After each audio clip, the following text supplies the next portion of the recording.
ರಮಲಾ ಶಾಸ್ತ್ರ ಒಂದು ವಿದ್ಯೆ.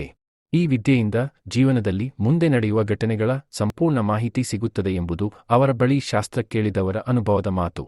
ಈ ವಿದ್ಯೆ ಕಲಿತವರು ಪ್ರಪಂಚದಲ್ಲಿ ಇರುವುದು 6 ಜನರು ಮಾತ್ರ. ಈ 6 ಜನರಲ್ಲಿ ನಮ್ಮ ಕನಕಪುರದ ನಾಗಭೂಷಣ ರಾವ್ ಒಬ್ಬರು. ಇಂತಹ ಸಾಧಕರು ನಮ್ಮ ಜಿಲ್ಲೆಯಲ್ಲಿ ಇರುವುದು ನಮಗೆ ಗೌರವ. ಸಂಪೂರ್ಣ ವಿಡಿಯೋ ನೋಡಿ ನಿಮ್ಮ ಸಮಸ್ಯೆಗಳಿಗೆ ಇವರ ಬಳಿ ಪರಿಹಾರ ಕಂಡುಕೊಳ್ಳಿ. ರಾಮನಗರ ಜಿಲ್ಲೆಯ ಸಮಗ್ರ ಮಾಹಿತಿಯ ಅಂಗವಾಗಿ ಇವತ್ತು ನಾಗಭೂಷಣ್ ಅವರ ಒಂದು ಕಿರುಪರಿಚಯದ ಮುಖಾಂತರ ಅವರು ರಮಲಾ ಶಾಸ್ತ್ರದಲ್ಲಿ ಪರಿಣಿತರು. ಆ ರಮಲಾ ಶಾಸ್ತ್ರ ಅಂದರೆ ಏನು, ಅದರಿಂದ ಸಾರ್ವಜನಿಕರಿಗೆ ಏನು ಉಪಯೋಗ ಆಗುತ್ತೆ ಅಂತ ಮಾಹಿತಿಯನ್ನು ಅವ್ರ ಹತ್ರನೇ ಕೇಳಿ ತಿಳ್ಕೊಳ್ಳೋಣ ಬನ್ನಿ. ನಮಸ್ತೆ ಸರ್, ನಾವು ರಾಮನಗರ ಜಿಲ್ಲೆಯ ಸಿಲ್ಕ್ ಸಿಟಿ ಚಾನಲಿಂದ ಬಂದಿದ್ದೀವಿ. ನಮಗೆ ರಮಲಾ ಶಾಸ್ತ್ರದ ಬಗ್ಗೆ ಪಂಡಿತರೊಬ್ಬರು ಇದ್ದಾರೆ ಅಂತ ಮಾಹಿತಿ ಬಂದಿತ್ತು. ನಾವು ಅದ್ರ ಬಗ್ಗೆ ತಿಳ್ಕೊಂಡು ಸಾರ್ವಜನಿಕರಿಗೆ ಅದನ್ನ ಹೆಚ್ಚಿನ ಮಾಹಿತಿಯನ್ನ ನಾವು ತಿಳಿಸೋಣ ಅಂತ ಬಂದಿದ್ದೀವಿ. ಮೊದಲಿಗೆ ನಿಮ್ಮ ಹೆಸರೇನು ಅಂತ ತಿಳ್ಕೊಬೋದಾ? ಈ ರಮಲಾ ಶಾಸ್ತ್ರದ ಎಷ್ಟು ವರ್ಷದಿಂದ ಮಾಡ್ತಾ ಇದ್ದೀರಾ? 30 ವರ್ಷದಿಂದ ನೀವು ರಮಲಾ ಶಾಸ್ತ್ರ ಹೇಳ್ತಾ ಇದ್ದೀರಾ. ಈ ರಮಲಾ ಶಾಸ್ತ್ರ ಎಂದ್ರೇನು? ಫಸ್ಟ್ ಆಫ್ ಆಲ್ ಅಂದ್ರೆ ಮರಳು, ಸಾಕ್ಷಾತ್ ಈಶ್ವರನ ಮರಳಿನ ಮೇಲೆ ಕುಂಡಲಿ ಹಾಕಿ ಜ್ಯೋತಿಷ್ಯವನ್ನ ಹೇಳ್ತಾ ಇರ್ತಾನೆ. ಒಂದು ಸರಿ ಹಾಕಿದ ಕುಂಡಲಿ ಸಾಯೋವರೆಗೂ ಬೇಕಾಗುತ್ತೆ ಅನ್ನೋ ಅನುಭವ ಅವ್ರಿಗೆ ಬಂದ್ಮೇಲೆ ಮರಳಿನ ಮೇಲೆ ಹಾಕಿದ್ರೆ ಇರೋದಿಲ್ಲ. ಏನ್ ಮಾಡೋದು ಅಂತ ಯೋಚನೆ ಮಾಡಿ ಕಲ್ಲಿನ ಮೇಲೆ ಹಾಕೋದಕ್ಕೆ ಪ್ರಾರಂಭ ಮಾಡ್ತಾರೆ. ಅದು ತುಂಬಾ ಕಷ್ಟ ಆಗುತ್ತೆ. ಏನ್ ಮಾಡೋದು ಅಂತ ಯೋಚನೆ ಮಾಡ್ತಾ ಇರ್ತಾರೆ. ಅವಾಗ ಅವ್ರಿಗೆ ತಾಳೆಗರಿ ಸಿಗುತ್ತೆ. ತಾಳೆಗರಿನಲ್ಲಿ ಇಡೀ ಜ್ಯೋತಿಷ್ಯವನ್ನ ಬರೆದು ಕೈಲಾಸದಲ್ಲಿ ಇಟ್ಬಿಡ್ತಾರೆ. ಅದು ಕೈಲಾಸದಲ್ಲಿ ಇರುತ್ತೆ. ಒಬ್ಬ ಏಕೇಶ್ವನು ಮಹಾ ಶಿವಭಕ್ತ, ಅವನು ಜಾತಿಯಲ್ಲಿ ಏಕೇಶು, ಆದರೆ ಶಿವಭಕ್ತ. ಶಿವನನ್ನ ಕೊಟ್ಟು ನೀವು ಏನು ಬರೆದು ಬದುಕಿದ್ದೀರಾ ಅದು ನನಗೆ ಕೊಡಿ, ಭೂಲೋಕದಲ್ಲಿ ನಾನು ಅದನ್ನು ಪ್ರಚಾರ ಮಾಡಿ ಜನರ ಕಷ್ಟವನ್ನು ನಿವಾರಣೆ ಮಾಡ್ತೀನಿ ಅಂತ ಕೇಳ್ತಾನೆ. ಅದನ್ನು ತಗೊಂಡು ಬರ್ತಾ ಇರ್ತಾರೆ. ಅದು ಈಶ್ವರನಿಂದ ಇಸ್ಕೊಂಡು ಬರ್ತಾ ಇರ್ತಾರೆ. ಆತ ತುಂಬ ಬಡವ ಏಕೇಶ್ವರನು, ಅದನ್ನು ಪ್ರಚಾರ ಮಾಡೋದಕ್ಕೆ ಅವ್ರ ಕೈನಲ್ಲಿ ಆಗಲ್ಲ. ಆಗ ಸಾಬ್ರವನು ಒಬ್ಬ ಪರಿಚಯ ಆಗ್ತಾನೆ ಅವ್ರಿಗೆ, ಮುಸ್ಲಿಮ್ಸು. ಅವನೇನು ಮಾಡ್ತಾನೆ, ಇದು ಏನು ಅಂತ ಕೇಳ್ತಾನೆ. ಎಲ್ಲ ಅದು ಹೇಳಿದಾಗ ನಿನ್ನ ಕೈನಲ್ಲಿ ಇದು ಆಗೋದಲ್ಲಪ್ಪ, ಅದನ್ನ ನನ್ನ ಕೈ ಕೊಡು, ಅದನ್ನು ನಾನು ಪ್ರಿಂಟ್ ಮಾಡಿಸಿ ಪ್ರಚಾರ ಮಾಡ್ತೀನಿ ಅಂತೇಳಿ ಹೇಳ್ತಾನೆ. ಎಲ್ಲ ಉರ್ದು ಹೆಸರುಗಳನ್ನೇ ಇರೋದು ಇದರಲ್ಲಿ. ಈ ಬುಕ್ನಲ್ಲಿ ಎಲ್ಲ ಉರ್ದು ಹೆಸರುಗಳನ್ನೇ ಇದೆ. ಫಸ್ಟ್ ಒಂದು ಧನುಸು ರಾಷ್ಟ್ರಾಧಿಪತಿ ಗುರು ಇರುತ್ತೆ. ಧನುಸು ರಾಷ್ಟ್ರಾಧಿಪತಿ ಗುರು, ಇದು ಧನುಸು ರಾಷ್ಟ್ರಾಧಿಪತಿ ಗುರು. ಎಲ್ಲ ಶಾಸ್ತ್ರಗಳನ್ನು ಗುರುಗಳೇ ಮೂಲ ಆಗಿರೋದ್ರಿಂದ ಪ್ರಥಮ ಸ್ಥಾನದಿಂದ. ಪಂಚಾಂಗ ಎಡಗಡೆಯಿಂದ ಹೋಗುತ್ತೆ, ರಮಲ ಬಲಗಡೆಯಿಂದ ಬರುತ್ತೆ. ಕಾರಣ ಏನು ಅಂದರೆ ಆದಿಯಲ್ಲಿ ಬ್ರಹ್ಮನು ಈ ಜ್ಯೋತಿಷ್ಯವನ್ನು ಬರೀತಾನೆ. ಬರೆದು ಈಶ್ವರನಿಗೆ ಜ್ಯೋತಿಷ್ಯವನ್ನು ಹೇಳ್ತಾನೆ. ಆಗ ನೀನು ಬ್ರಹ್ಮ ಕಪಾಲವನ್ನು ಇಟ್ಕೊಂಡು ಭಿಕ್ಷೆಗೆ ಹೋಗ್ತೀಯ ಅಂದ್ಬಿಡ್ತಾನೆ. ಕೋಪಗೊಂಡ ಶಿವ ಬ್ರಹ್ಮ ಏನು ಹೇಳ್ದ ಅದನ್ನು ತಿಳ್ಕೊಂಡು ಅವನ ತಲೆಯನ್ನು, ಯಾವ ತಲೆಯಿಂದ ಹೇಳ್ತಾನೆ ಆ ತಲೆಯನ್ನು ಕತ್ತರಿಸ್ಬಿಡ್ತಾನೆ. ತ್ರಿಶೀಲದಿಂದ ಅವನ ತಲೆಯನ್ನು ತೆಗೆದ್ಬಿಡ್ತಾನೆ. ಆಗ ಆ ತಲೆಯನ್ನು ತೆಗೆದ್ಮೇಲೆ ಪಾರ್ವತಿ ಹೇಳ್ತಾಳೆ, ನೀವೇ ಜ್ಯೋತಿಷ್ಯವನ್ನು ಪ್ರಾರಂಭ ಮಾಡಿ ಅಂತೇಳಿ. ಆಗ ಇವನೇನು ಮಾಡ್ತಾನೆ, ಮೊದಲು ಮರಳಿನ ಮೇಲೆ ಬರೆಯೋದಕ್ಕೆ ಪ್ರಾರಂಭವನ್ನು ಮಾಡ್ತಾನೆ. ಅದು ಕಷ್ಟ ಆಗೋಗುತ್ತೆ. ಒಂದ್ಸರಿ ಹಾಕಿದ ಕೊಂಡ್ಲಿ ಸಾಯೋವರೆಗೂ ಬೇಕಾಗುತ್ತೆ ಅನ್ನೋ ಅನುಭವ ಬಂದಾಗ ಅವ್ರೇನು ಮಾಡ್ತಾರೆ, ಕಲ್ಲಿನ ಮೇಲೆ ಕೆತ್ತೋದಕ್ಕೆ ಪ್ರಾರಂಭ ಮಾಡ್ತಾರೆ. ಅದು ಕಲ್ಲಿನ ಮೇಲೆ ಮಾಡೋದು ಕಷ್ಟ ಆಗುತ್ತೆ. ಆಮೇಲೆ ಅವ್ರಿಗೆ ತಾಳೆ ಗರಿ ಸಿಗುತ್ತೆ. ತಾಳೆ ಗರಿದಲ್ಲಿ ಎಲ್ಲವನ್ನೂ ಬರೆದು ಕೈಲಾಸದಲ್ಲಿ ಇಟ್ಬಿಡ್ತಾರೆ. ಅದು ಕೈಲಾಸದಲ್ಲಿ ಇರುತ್ತೆ. ಒಬ್ಬ ಏಕೇಶ್, ಜಾತಿಯಲ್ಲಿ ಏಕೇಶ್ ಅಂದರೆ ಮಾದಿಗ, ಅವನು ಮಹಾಶಿವಭಕ್ತ. ಅದನ್ನು ಇಸ್ಕೊಂಡು ಬರ್ತಾ ಇರುತ್ತಾರೆ. ದೇವರನ್ನ ಧ್ಯಾನ ಮಾಡಿ ಅದನ್ನು ಇಸ್ಕೊಂಡು ವಾಪಸ್ ಬರ್ತಾನೆ ಭೂಲೋಕಕ್ಕೆ. ಅದನ್ನು ತಗೊಂಡು ಹೋಗ್ತಾ ಇರುವಾಗ ಸಾಬ್ರವನು ಒಬ್ಬ ಪರಿಚಯ ಆಗ್ತಾನೆ, ಕುಸುಮನು. ಅವನು ಎಲ್ಲವನ್ನ ತಡಿ ಹೇಳ್ತಾನೆ, ನೀನು ಬಡವ, ಇದು ಮಾಡೋಕ್ಕಾಗಲ್ಲ, ಅದು ನಾನು ಮಾಡ್ತೀನಿ, ನನಗೆ ಕೊಡು ಅಂತ ಹೇಳಿ ಕೇಳ್ತಾನೆ. ಆಯ್ತು ಅಂತೇಳಿ ಅವನು ಕೊಟ್ಬಿಡ್ತಾನೆ. ಇದರಲ್ಲಿ ಎಲ್ಲ ಉರ್ದು ಹೆಸರುಗಳನ್ನೇ ಬರೋದು, ಗೊತ್ತಾಯ್ತಾ? ಇದು ಸುಮಾರು ಬಹಳ ಹಳೆ ಕಾಲದ್ದು. ನಾನು 5ನೇ ತಲೆ. 5ನೇ ತಲೆ ನೀವು? 5ನೇ ತಲೆ ಜ್ಯೋತಿಷಕ್ಕೆ. ನಮ್ಮ ತಂದೆ, ನಮ್ಮ ತಾತ, ನಮ್ಮ ಮುತ್ತಾತ, ಅವ್ರ ತಂದೆ, ಹೀಗೆ 5ನೇ ತಲೆ. ಗ್ರಂಥ ನೋಡಿ ಪೂರ ಡ್ಯಾಮೇಜ್ ಆಗಿದೆ.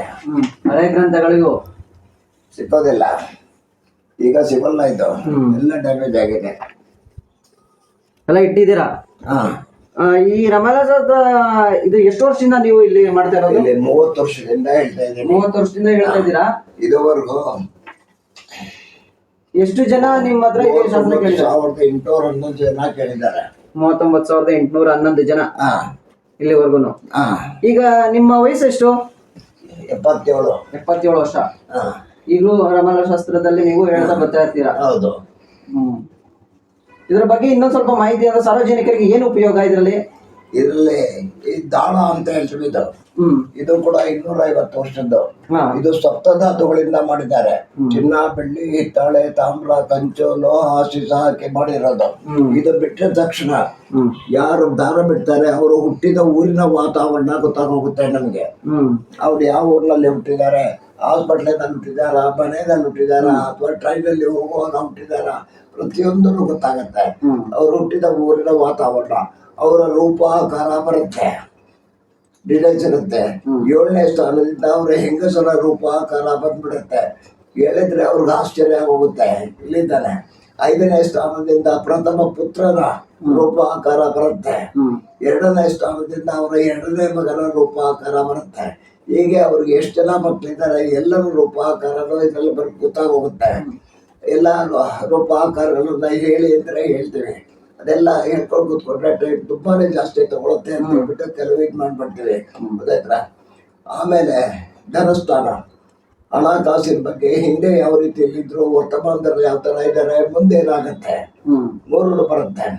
ಆಮೇಲೆ 3ನೇ ಸ್ಥಾನದಿಂದ ಅವ್ರಿಗಿರ್ತಕ್ಕಂಥ ಅಣ್ಣ ತಮ್ಮಂದಿರು ಕಷ್ಟ ಸುಖಕ್ಕೆ ಆಗ್ತಾರ ಇಲ್ವಾ ಅಂತೇಳಿ ಇದಾಗತ್ತೆ. ಕೆಲವು ಮನೆಗಳಲ್ಲಿ ತಮ್ಮ ಮುಂದೆ ಹೋಗ್ಬಿಟ್ರೆ ಅಣ್ಣ ತಮ್ಮನಿಗೆ ತುಳಿಯೋದಕ್ಕೆ ಪ್ರಾರಂಭ ಮಾಡ್ತಾನೆ. ಕೆಲವು ಕುಟುಂಬಗಳಲ್ಲಿ ಇವೆಲ್ಲ ನಡೆಯುತ್ತೆ. ಅದೆಲ್ಲ ಡೀಟೇಲ್ಸ್ ಆಗಿ ಬಂದ್ಬಿಡುತ್ತೆ. 4ನೇ ಸ್ಥಾನ ವಾಸ್ತು, ಮನೆ ವಾಸ್ತು ಪ್ರಕಾರವಾಗಿ ಇದೆಯಾ ಇಲ್ವಾ, ಅಲ್ಲಿ ಏನಾದರೂ ತೊಂದರೆಗಳಿದೆಯಾ, ಅಲ್ಲಿ ಯಾವ ತೊಂದರೆ ಇದೆ, ಅದನ್ನು ಯಾವ ರೀತಿ ಪರಿಹಾರ, ಪ್ರತಿಯೊಂದಕ್ಕೂ ಪರಿಹಾರ ಇರುತ್ತೆ. ಆ ಪರಿಹಾರಗಳನ್ನು ಅವ್ರಿಗೆ ರೈಟಿಂಗ್ ಮುಖಾಂತರ ಎಲ್ಲ ಬರೆದು ಕಳಿಸ್ಕೊಡ್ತೀವಿ, ಶಾಂತಿಗಳು. ಗೊತ್ತಾಯ್ತಾ? 5ನೇ ಸ್ಥಾನ ಫ್ರೆಂಡ್ಶಿಪ್ ಸರ್ಕಲ್ನಲ್ಲಿ ಯಾವ ರೀತಿ ಇದ್ದಾರೆ, ಸಂಬಂಧಿಗಳ ಜೊತೆಯಲ್ಲಿ ಯಾವ ರೀತಿ ಇದ್ದಾರೆ ಅಂತಕ್ಕಂಥದ್ದು. 6ನೇ ಸ್ಥಾನ ಅವರಿಗೆ ಯಾವ ರೋಗ ಇದೆ, ಅದಕ್ಕೆ ಯಾವ ಔಷಧಿ ತಗೋಬೇಕು, ಆಯುರ್ವೇದನ, ಯುನಾನಿನ, ಸಿದ್ಧನ, ಅಲೋಪತಿನ ಯಾವ ಔಷಧಿ ತಗೊಂಡ್ರೆ ರೋಗ ಗುಣ ಆಗುತ್ತೆ. ಆ ವೈದ್ಯ ಯಾವ ದಿಕ್ಕಿನಲ್ಲಿದ್ದಾನೆ, 10ನೇ ಸ್ಥಾನದಿಂದ ವೈದ್ಯ ಯಾವ ದಿಕ್ಕಿನಲ್ಲಿದ್ದಾನೆ, ಅವರ ರೂಪ ಆಕಾರ ಏನು, ಅವನಿರ್ತಕ್ಕಂಥ ಊರಿನ ವಾತಾವರಣ ಯಾವುದು, ಡೀಟೇಲ್ಸ್ ಬಂದ್ಬಿಡುತ್ತೆ. ಗೊತ್ತಾಯ್ತಾ? 11ನೇ ಸ್ಥಾನ ಭಾಗ್ಯೋದಯ, ಮುಂದಿನ ವರ್ಷದಲ್ಲಿ ನಡೀತಕ್ಕಂಥ ಕೆಲವು ಫಲಗಳ ಬಗ್ಗೆ ಇರುತ್ತೆ. 12ನೇ ಸ್ಥಾನ ಕುಟುಂಬದಲ್ಲಿ ಯಾರಾದರೂ ಸಾಯೋದಿದ್ರೆ ಅದು ಗೊತ್ತಾಗುತ್ತೆ. ಆದರೆ ಸಾವನ್ನ ಹೇಳಬೇಡ ಅಂತ ಹೇಳಿದ್ದಾನೆ. ಸಾವನ್ನ ಹೇಳಬೇಡ ಅಂತ ಹೇಳಿರೋದ್ರಿಂದ ನಾವು ಸಾವನ್ನ ಹೇಳೋದಿಲ್ಲ. ಯಾರು ಸಾಯ್ತಾರೆ ಅನ್ನೋದು ನಮಗೆ ಗೊತ್ತಾಗೋಗುತ್ತೆ. ಪ್ರತಿ ವರ್ಷ ಮಳೆ ಬೆಳೆ ಬಗ್ಗೆ, ಹೇಗೆ ಮಳೆ ಯಾವಾಗ ಆಗುತ್ತೆ, ಯಾವ ಕಡೆ ಹೆಚ್ಚಾಗಿ ಮಳೆ ಆಗುತ್ತೆ ಅಂತಕ್ಕಂಥದ್ದನ್ನ ಡೀಟೇಲ್ಸ್ ಆಗಿ ಕೊಟ್ಬಿಡ್ತೇವೆ. ಟಿವಿನಲ್ಲಿ ಹಾಕ್ತಾರೆ, ಮೊಬೈಲ್ನಲ್ಲಿ ಹಾಕ್ಬಿಡ್ತೀವಿ ಅದನ್ನ. ಗೊತ್ತಾಯ್ತಾ? ಪ್ರತಿ ವರ್ಷ ರಾಜಕೀಯ ವ್ಯಕ್ತಿಗಳು ಯಾರು ಸಾಯ್ತಾರೆ ಅವರ ರೂಪ ಆಕಾರ, ಅವರ ಹೆಸರಿನ ಮೊದಲನೇ ಅಕ್ಷರ ಮಾತ್ರ ಬರೀತೀವಿ, ಎಲ್ಲರೂ ಬರೀಬಾರ್ದು.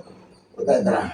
ಈ ಥರ ಇಡೀ ಪ್ರತಿಯೊಂದೂ ಗೊತ್ತಾಗುತ್ತೆ. ಪ್ರಪಂಚದಲ್ಲಿ ಏನೇನು ನಡೆಯುತ್ತೆ ಪ್ರತಿಯೊಂದೂ ಗೊತ್ತಾಗುತ್ತೆ ರಮಲದಲ್ಲಿ. ಇಂಗೂ ಇಲ್ಲದ ಸಾರು ಇಲ್ಲವೆಂಬಂತೆ ಆಕೆ ಹಿಂಗುಳಂಬಿಕೆ ಆಗಿ ನೆಲೆಸಿದ್ದಾಳೆ. ಕರ್ನಾಟಕದಲ್ಲಿ ಆಕೆಗೆ ಅನ್ನಪೂರ್ಣೇಶ್ವರಿ ಅಂತ ಹೇಳ್ತೇವೆ. ಅನ್ನಕ್ಕೆ ಮಾರ್ಗವನ್ನು ಮಾಡಿಕೊಟ್ಟಿರ್ತಕ್ಕಂಥವಳೇ ಹಿಂಗುಳಂಬಿಕೆ. ಶುರು ಮಾಡಿ. ಈ ರಮಲ ಶಾಸ್ತ್ರದ ಬಗ್ಗೆ, ಈ ದಳಗಳ ಬಗ್ಗೆ ಮತ್ತೆ ಈ ಶಾಸ್ತ್ರದ ಬಗ್ಗೆ ಸ್ವಲ್ಪ ಮಾಹಿತಿ ಕೊಡ್ಬೇಕು. ಇದು ಆಕ್ಚುಲಿ ಇರ್ತಕ್ಕಂಥದ್ದು ತಾಯಿ ಆಗ್ಲಿ ತಂದೆ ಆಗ್ಲಿ ಹಿರಿಕರು ಬಂದು ದಾಳ ಬಿಟ್ರೆ ಕುಟುಂಬದಲ್ಲಿ ಎಲ್ಲ ಎಷ್ಟು ಜನ ಇದ್ದಾರೆ ಎಲ್ರದ್ದು ಬರುತ್ತೆ. ಇತ್ತೀಚೆಗೆ ಏನಾಗಿದೆ ಅಂದ್ರೆ ಯಾರಿಗೆ ಕಷ್ಟ ಇದೆ ಅವ್ರು ಮಾತ್ರ ಬಂದು ಕೇಳ್ತಾ ಇದ್ದಾರೆ. ಆದ್ರೆ ಜ್ಯೋತಿಷ್ಯ ಮೊದಲು ತಾಯಿ ಅಥವಾ ತಂದೆಯಿಂದ ಕೇಳಿದ್ರೆ ಇಡೀ ಕುಟುಂಬದ ಎಲ್ಲರದ್ದು ಬರುತ್ತೆ ಅಂತ ಇದರಲ್ಲಿದೆ. ಅದೇ ರೀತಿಯಾಗಿ ನಾವು ಹೇಳ್ತೀವಿ. ಆದ್ರೆ ಕೆಲವ್ರು ಏನ್ ಮಾಡ್ತಾರೆ, ಈಗ ನಮ್ಗೆ ತಾಯಿಯನ್ನು ಅವರು ಮದುವೆ ಮಾಡ್ತಕ್ಕಂಥದ್ದು ತಾಯಿ ಅಥವಾ ತಂದೆ, ಆದ್ರೆ ಮಕ್ಳೇನೆ ಬಂದು ನನ್ನ ಮದ್ವೆ ಯಾವಾಗ ಆಗತ್ತೆ ನೋಡಿ ಅಂತ ಬರ್ತಾರೆ. ಹೇಳಲೇಬೇಕಾಗತ್ತೆ. ಗೊತ್ತಾಯ್ತಾ? ಅವ್ರಿಗೆ ಹೇಳ್ಬೇಕು. ಯಾವಾಗ ಮದ್ವೆ ಆಗತ್ತೆ, ಯಾವ ದಿಕ್ಕಿಂದ ಹೆಣ್ಣು ಬರುತ್ತೆ, ಹುಡುಗಿ ರೂಪ ಆಕಾರ ಏನೋ, ಅವ್ರಿರ್ತಕ್ಕಂಥ ವಾತಾವರಣ ಯಾವತ್ತು ಮದ್ವೆ ಆಗತ್ತೆ ವಿತ್ ಡೇಟ್ ಡೀಟೇಲ್ಸ್ ಎಲ್ಲ ಕೊಟ್ಬಿಡ್ತೀವಿ. ಇದುವರೆಗೂ 12,000 ಮದುವೆ ಆಗಿದ್ದಾವೆ. 12,000 ಮದುವೆ ಆಗಿದೆ ಇಲ್ಲಿ ಶಾಸ್ತ್ರ ಮುಖಾಂತರ. 12,000 ಮದುವೆ ಆಗಿದ್ದಾವೆ ನಮ್ಮಲ್ಲಿ ಕೇಳ್ಕೊಡೋದಿರೋದು.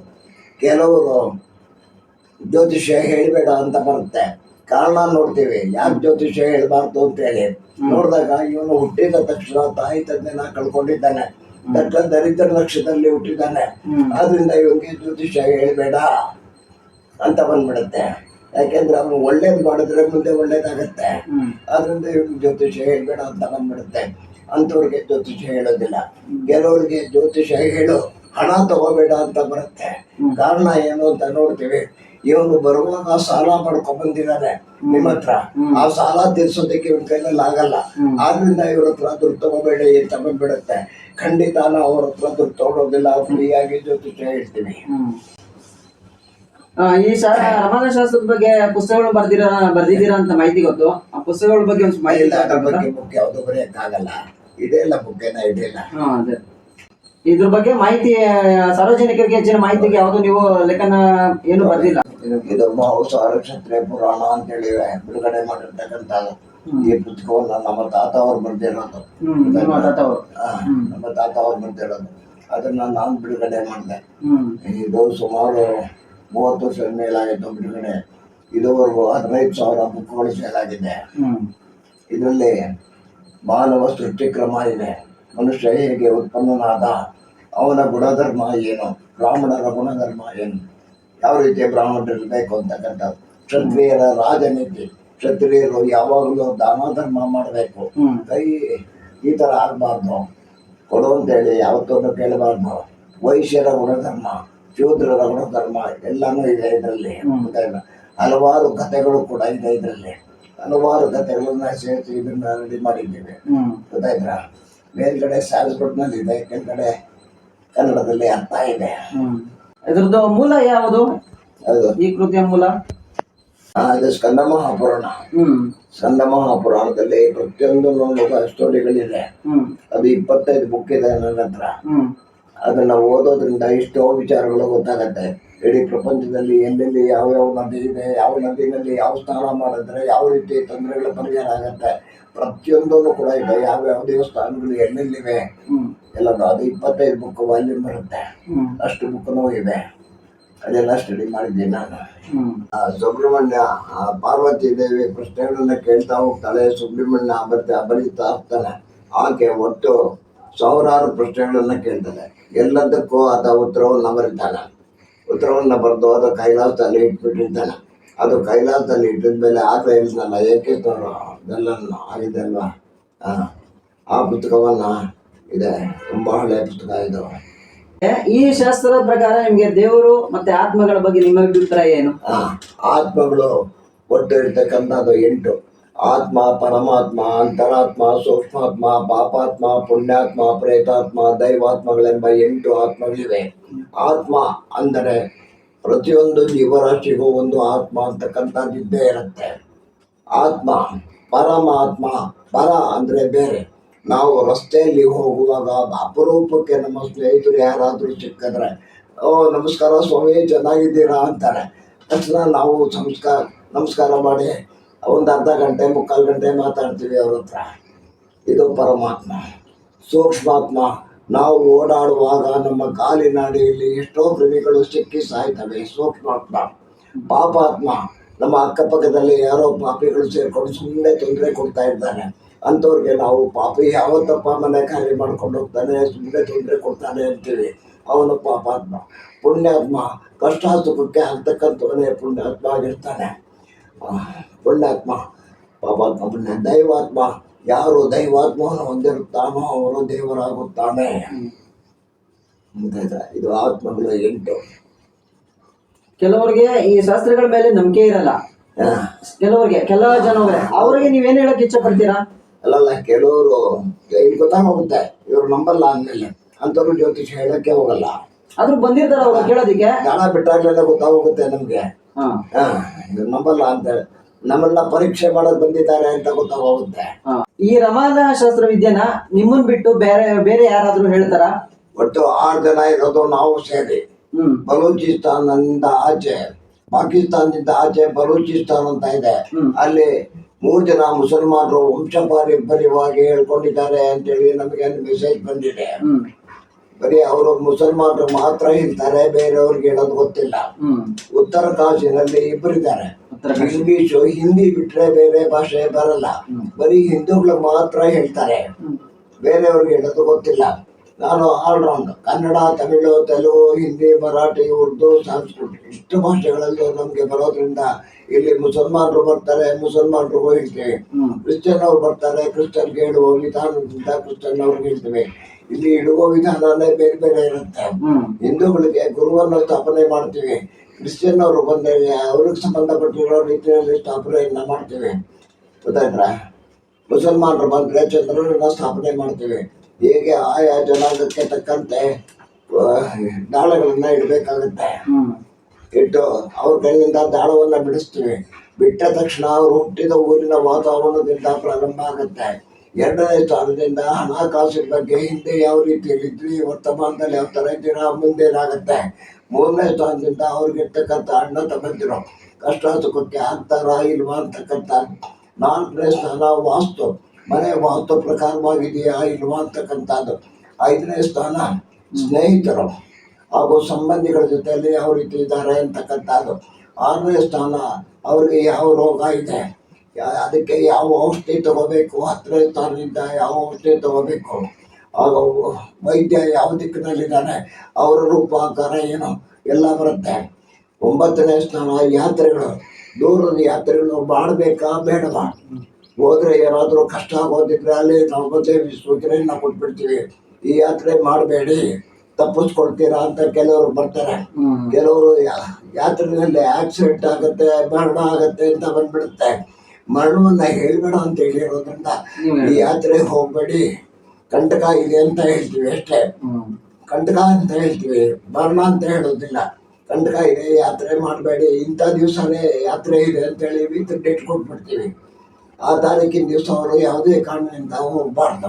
ಒಂದು ವೇಳೆ ಅವ್ರು ಹೋಗದೆ ಇದ್ರೂ ಮನೆಯಲ್ಲಿ ಸಣ್ಣ ಪುಟ್ಟ ಏನಾದರೂ ಮಾಡೋಕೆ ಹೋಗಿ ಬಿದ್ದು ಒಂದು ಸಣ್ಣ ಗಾಯ ಏನಾದರೂ ಮಾಡ್ಕೊಳ್ತಾರೆ, ತಪ್ಪೋದಿಲ್ಲ. ಅವ್ರು ಹೋದ್ರೆ ದೊಡ್ಡದಾಗತ್ತೆ.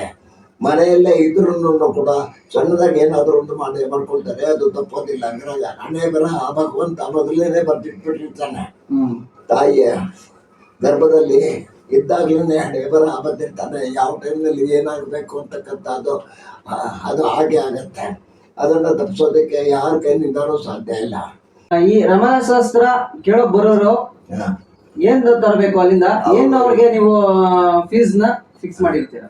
ಎಲೆ, ಅಡಿಕೆ, ಗಂಧದ ಕಡ್ಡಿ, ಪೂಜೆ ಸಾಮಾನು, ಕಾಯಿ ಮಾತ್ರ ಬಿಟ್ಟು, ಗೊತ್ತಾಯ್ತಾ? 14 ಕಾಯಿ ಒಂದು ಬಿಟ್ಟು ಎಲ್ಲರೂ ತಗೊಂಡ್ ಬರ್ತಾರೆ ಪೂಜೆ ಸಾಮಾನು, ಗೊತ್ತಾಯ್ತಾ? ನಮ್ಮ ಫೀಸು 501 ರೂಪಾಯಿ ಇರುತ್ತೆ ಒಂದು ಫ್ಯಾಮಿಲಿಗೆ. ಮಕ್ಕಳದೇ ನಾನು ಬರ್ಕೊಂಡಿದ್ರೆ ಒಬ್ಬರಿಗೆ 25 ರೂಪಾಯಿ ಚಾರ್ಜ್ ಇರುತ್ತೆ, ರೈಟಿಂಗ್ ಚಾರ್ಜ್, ಗೊತ್ತಾಯ್ತಾ? ಯಾಕೆಂದ್ರೆ ಕೆಲವೊಂದು ಮಕ್ಕಳು ಜಾಸ್ತಿ ಇರ್ತಾರೆ, ಬರಿಬೇಕಾದ್ರೆ ತುಂಬಾನೇ ಟೈಮ್ ತಗೊಳುತ್ತೆ. ಯಾರು ದಾಳ ಬಿಡ್ತಾರೆ ಅವ್ರದ್ದು ಅದು ಹೆಂಗಸರದ್ದು ರೈಟಿಂಗ್ ಚಾರ್ಜ್ ಫ್ರೀ ಇರುತ್ತೆ, ಬರೀ ಚಾರ್ಜ್ ಮಾಡಲ್ಲ. ನಮ್ಮ ಫೀಸು 501 ರೂಪಾಯಿ. ಮಕ್ಕಳದೆಲ್ಲ ಬರೀರಿ ಅಂದರೆ ಒಬ್ಬರಿಗೆ 25 ರೂಪಾಯಿನಂತೆ ಚಾರ್ಜ್ ಮಾಡ್ತೇವೆ. ನಮ್ಮ ಫೋನ್ ನಂಬರ್ ಇದೆ 9986525208. ಮತ್ತೊಮ್ಮೆ ರಿಪೀಟ್ ಮಾಡಿ. ಅದು 9986525208. ನಿಮ್ಮ ವಿಳಾಸ AM ನಾಗಭೂಷಣ್ ರಾವ್, ರಮಣ ಜ್ಯೋತಿಷ್ಯ ಪಂಡಿತ್, 109 ತುಳಸಿ ನಿಲಯ, ಭೈರವೇಶ್ವರ ನಿಲಯ ರಸ್ತೆ, ಪುಟ್ಟದಾಸ ರೋಡ್ ಅಂತೇಳಿ ಬ್ರಾಕೆಟ್ನಲ್ಲಿ ಬರುತ್ತೆ, JC ಎಕ್ಸ್ಟೆನ್ಷನ್, ಕನಕಪುರ. ರಮಣಶಾಸ್ತ್ರ ಪಂಡಿತರಾದಂಥ ನಾಗಭೂಷಣ ಅವರ ಮಗವರು ನಮ್ಮ ಜೊತೆ ಇದ್ದಾರೆ. ಅವ್ರನ್ನು ಈ ರಮಣಶಾಸ್ತ್ರದ ಬಗ್ಗೆ ಹಾಗೆ ಅವ್ರ ತಂದೆಯವರ ವೃತ್ತಿ ಜೀವನದ ಬಗ್ಗೆ ಅವ್ರ ಹತ್ರನೂ ಮಾಹಿತಿ ತಿಳ್ಕೊಳ್ಳೋಣ. ನಮಸ್ತೆ ಸರ್. ನಮಸ್ಕಾರ. ನಾನು ರಮೇಶ್ ಅಂದ್ಬಿಟ್ಟು, ನಾಗಭೂಷಣ್ ರಾವ್ ಅವರು ನಮ್ಮ ತಂದೆ ಅವರು, ನಾನು ಅವರ 3ನೇ ಮಗ ರಮೇಶ್ ಅಂಚನ್ಕರ್ ಅಂತ. ನಾನು ವೃತ್ತಿಯಲ್ಲಿ ರಿಕ್ರೂಟ್ಮೆಂಟ್ ಡೈರೆಕ್ಟರ್ ಆಗಿ ಕೆಲಸ ಮಾಡ್ತಾ ಇದ್ದೇನೆ ಬೆಂಗಳೂರಲ್ಲಿ. ಕಳೆದ 20 ವರ್ಷದಿಂದ ಇದ್ದೇನೆ. ನಾನು MCOM ಸ್ಟೂಡೆಂಟ್. ರಮಣದ ಬಗ್ಗೆ ನಮ್ಮ ತಂದೆಯವರು ಶುರು ಮಾಡಿದ್ದು ಆಲ್ಮೋಸ್ಟ್ 30 ವರ್ಷ, 3 ದಶಕಗಳಾಗಿದೆ. ಅದಕ್ಕೆ ಮುಂಚೆ ಅವರು ಆಡು ಮುಟ್ಟದ ಸೊಪ್ಪಿಲ್ಲ ಅಂತ ಕೇಳಿದಿರ್ಬೋದು ನಾವು, ಗಾದೆ ಮಾತು. ಆ ತರ ನಮ್ಮ ತಂದೆಯವರು ಅವರು ಮಾಡದೇ ಇರುವಂತ ವೃತ್ತಿ ಇಲ್ಲ ಅಂತ ಹೇಳ್ಬೋದು. ನಾವು ಅವರ ಉಗುರಿಗೆ ಸಮಾನ. ವಿದ್ಯೆಯಲ್ಲಾಗಿರ್ಬೋದು, ಅವರು ತಿಳ್ಕೊಂಡಿರುವಂತ ಎಷ್ಟೋ ವಿಚಾರಗಳಲ್ಲಿ ಆಗಿರ್ಬೋದು, ನಾವು ಏನೋ ಒಂದು ಉಗುರಷ್ಟು ಅಥವಾ ಒಂದು ಕೂದಲಷ್ಟು ಮಾತ್ರ ಅಂತ ಹೇಳಲಿಕ್ಕೆ ನಾನು ಬಯಸ್ತೇನೆ. ಯಾಕೆಂದ್ರೆ ನಮ್ಮ ತಂದೆಯವರು ಮೂಲತಃ ತುಮಕೂರಿನವರು. ಅವರು ಹುಟ್ಟಿದ್ದು ಬೆಳೆದಿದ್ದು ಎಲ್ಲ ತುಮಕೂರಲ್ಲಿ ಅವರು ಸಿದ್ಧಗಂಗಾ ಶಾಲೆಯಲ್ಲಿ ಓದಿದ್ದು ಅವರು. ಆಮೇಲೆ ಅವರು ಹಾಗೆ ಬೆಂಗಳೂರಿಗೆ ಬಂದ್ರು. ನಮ್ಮ ತಾತ ಅವರು ಬೆಂಗಳೂರಿಗೆ ಬಂದ್ರು, ಬೆಂಗಳೂರಲ್ಲಿ ಇದ್ರು ಹಲವಾರು ವರ್ಷ. ಆಮೇಲೆ ಅವರು ಕೆಲಸದ ಪ್ರಯುಕ್ತ ಅವರು ಬೇರೆ ಬೇರೆ ದೇಶದ ನಾನಾ ಮೂಲೆಗಳಲ್ಲಿ ಅವರು ಕೆಲಸ ಮಾಡಿದ್ದಾರೆ ನಮ್ಮ ತಂದೆ ಅವರು. ಮದುವೆ ಆದ ನಂತರ ಅವರು, ನಮ್ಮ ತಾಯಿಯವರು ಇಲ್ಲಿ ಕನಕಪುರದವರು, ಹಾಗೆ ಅವರು ಕನಕಪುರಕ್ಕೆ ಬಂದ್ರು. ಆಲ್ಮೋಸ್ಟ್ ಆ ಕಳೆದ 50 ವರ್ಷದಿಂದ ಅವರು ಕನಕಪುರದಲ್ಲಿ ಇದ್ದಾರೆ. ಇವಾಗ ನಾನು ಹುಟ್ಟಿದ್ದು ಕೂಡ, ಇವಾಗ ನನಗೆ ಇನ್ನೇನು 47 ವರ್ಷ, ನಾನು ಹುಟ್ಟಿದ್ದು ಕೂಡ ಇದೇ ಮನೆ, ಇದೇ ಜಾಗದಲ್ಲಿ. ಅಂದ್ರೆ ಇವಾಗ ಇದನ್ನ ಹೊಡೆದಿ ನಾವು ಹೊಸದಾಗಿ ಮನೆ ಕಟ್ಟಿದೀವಿ. ಇದು ಅವರ ಬೇರೆ ನಮ್ಮ ತಂದೆಯ ಕಸಬುಗಳಂದ್ರೆ, ಅವರು ಮೂಲತಃ ಟೈಲರಿಂಗ್, ಅಂದ್ರೆ ನಮ್ಮ ಕುಲ ಕಸಬು ಬಂದು ಟೈಲರಿಂಗ್. ಅವರು ಟೈಲರಿಂಗ್ ಅಲ್ಲಿ ಇಂಥದನ್ನ ಹೊಲಿಯೋದಿಲ್ಲ ಅಂತಿಲ್ಲ, ಪ್ರತಿಯೊಂದು ಸೂಟ್ ಆಗ್ಲಿ, shirt pant, ladies saris blouse ಗಳಾಗ್ಲಿ ಪ್ರತಿಯೊಂದು ಕೂಡ ಅವರು ಹೊಲಿತಾ ಇದ್ರು. ಅದು ಕೂಡ ವಾಣಿ ಟಾಕೀಸ್ ಹತ್ರ ಇತ್ತು. ಆಲ್ಮೋಸ್ಟ್ ಅಂದ್ರೆ ನನಗೆ ಬುದ್ಧಿ ಬಂದಾಗಿಂದ ಆಲ್ಮೋಸ್ಟ್ ಲೈಕ್ ನಾನು 77ರಲ್ಲಿ ಹುಟ್ಟಿದ್ದು, 1977ರಲ್ಲಿ. ಅವಾಗಿಂದನೂ ಅದನ್ನೆಲ್ಲ ಮಾಡ್ತಾ ಇದ್ರು. ಆಮೇಲೆ ಹಲವಾರು ವಾಷಿಂಗ್ ಪೌಡ್ರ್ ಮಾಡ್ತಾರೆ, ವಾಷಿಂಗ್ ಕೇಕ್ ಗಳನ್ನ ಮಾಡ್ತಾರೆ, ಅಂದ್ರೆ ಬಟ್ಟೆ ಸೋಪು, ಬಟ್ಟೆ ಪೌಡ್ರು, ಮತ್ತೆ ಎಷ್ಟೋ ತೈಲಗಳು. ಆಯುರ್ವೇದಿಕ್ ಅಲ್ಲಿ ಈವನ್ ಅವರು ನಾಡಿನ ಹುಡುಕಿ ಈ ಮನುಷ್ಯನಿಗೆ ಯಾವ ಕಾಯಿಲೆ ಇದೆ ಅಂತ ಕೂಡ ಅವರು ಹೇಳುವಂತ ಪರಿಣಿತಿ ಅವರು ಆಯುರ್ವೇದಿಕ್ ಅಲ್ಲಿ ಹೊಂದಿದ್ದಾರೆ. ನಾನು ಕಂಡಂಗೆನೆ ಎಷ್ಟೋ ಜನಕ್ಕೆ ಕೈ ಕಾಲುಗಳು ಹುಡುಕೋಗಿರ್ಲಿ, ಕೇವಲ 10 ನಿಮಿಷದಲ್ಲಿ ಅವರು ಕರೆಕ್ಟ್ ಆಗಿ ಮಾಡಿ ಅವರು ನಡ್ಕೊಂಡು ಹೋಗುತ್ತೆ. ಕಾಲೇನಾದ್ರು ಉಳ್ಕೊಂಡ್ಬಿಟ್ಟಿದ್ರೆ ಅವ್ರ ಕಾಲನ್ನ ಕರೆಕ್ಟ್ ಆಗಿ ಕುಂಡಿಸಿ ನಡ್ಕೊಂಡು ಹೋಗೋ ತರ ಮಾಡಿದ್ದಾರೆ. ಇಲ್ಲೇ ಪಕ್ಕದಲ್ಲೇ ಒಂದು ಮನೆಯವರು ಗಂಡ ಹೆಂಡತಿ ಗಲಾಟೆ ಮಾಡ್ಬೇಕಾದ್ರೆ ಮಗು ಮಧ್ಯ ಬಂತು ಅಂತ ಹಿಂಗಂದ್ರು ಕೈಯೇ ಹುಡ್ಕೊಂಡ್ಬಿಡ್ತು. ನೆಕ್ಸ್ಟ್ ಡೇ ಎಕ್ಸಾಮ್ ಇತ್ತು. ಆ ಮಗುಗೆ ವಿತಿನ್ ಅರ್ಧ ಗಂಟೆಯಲ್ಲಿ ಕೈನ ಕರೆಕ್ಟ್ ಆಗಿ ಕುಣಿಸಿ ನೆಕ್ಸ್ಟ್ ಡೇ ಮಗು 10th ಬರೆಯಕ್ಕೆ ಹೋಗಿತ್ತು.